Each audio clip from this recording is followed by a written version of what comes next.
ISI کے سابق سربراہ لیفٹیننٹ جنرل ریٹائرڈ فیض حمید کو باضابطہ طور پر چارج شیٹ کر دیا گیا ہے۔ ISPR کے مطابق فیض حمید کے خلاف فیلڈ جنرل کورٹ مارشل کی کارروائی شروع کی گئی اور field general court marshal K اگلے مرحلے میں فیض حمید کو باضابطہ طور پر چارج شیٹ کر دیا گیا ہے۔ ISPR نے کہا ان چارجز میں سیاسی سرگرمیوں میں ملوث ہونا، آفیشل سیکرٹ ایکٹ کی خلاف ورزیاں کرتے ہوئے ریاست کے تحفظ اور مفاد کو نقصان پہنچانا، اختیارات اور سرکاری وسائل کا غلط استعمال اور افراد کو ناجائز نقصان پہنچانا شامل ہیں۔ ISPR کا کہنا ہے کہ field general court marshal K عمل کے دوران ملک میں انتشار اور بدامنی سے متعلق پرتشدد واقعات میں فیض حمید کے ملوث ہونے سے متعلق علیحدہ تفتیش بھی کی جا رہی ہے۔ ISPR نے یہ بھی کہا کہ ان پرتشدد اور بدامنی کے متعدد واقعات میں 9 مئی سے جڑے واقعات بھی شامل تفتیش ہیں۔ ان متعدد پرتشدد واقعات میں مذموم سیاسی عناصر کی اعماء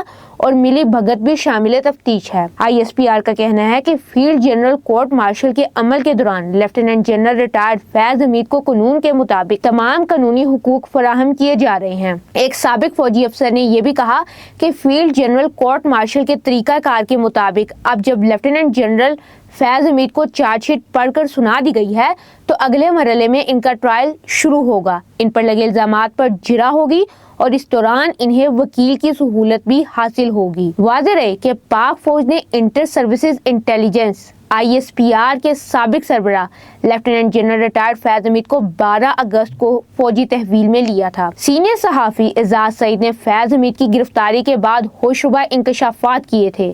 انہوں نے کہا کہ ایسے شواہد ملے ہیں جس سے یہ بات اسٹیبلش ہوتی ہے کہ عمران خان اور فیض حمید دونوں کے درمیان تعلق اور رابطہ بھی تھا اور پیغام رسانی بھی ہو رہی تھی۔ یہ جو تعلق اور رابطہ تھا یہ عمران خان کی پوزیشن ہے، وہ انڈر ریڈار تھے، یہ براہ راست نوعیت کا نہیں تھا۔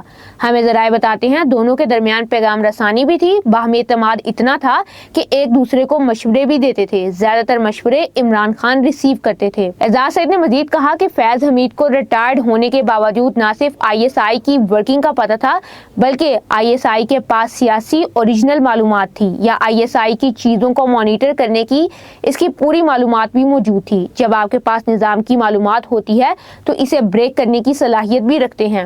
فیض حمید کے پاس سیاسی اور ادارے کی معلومات تھی، لہٰذا ان کے پاس سسٹم کو ڈاج کرنے کی کیپیسٹی تھی۔ سینیٹر فیصل واڈا نے سوال اٹھا دیا کہ فیض حمید کو چارج شیٹ کیا گیا ہے تو عمران خان کیسے بچ جائیں گے؟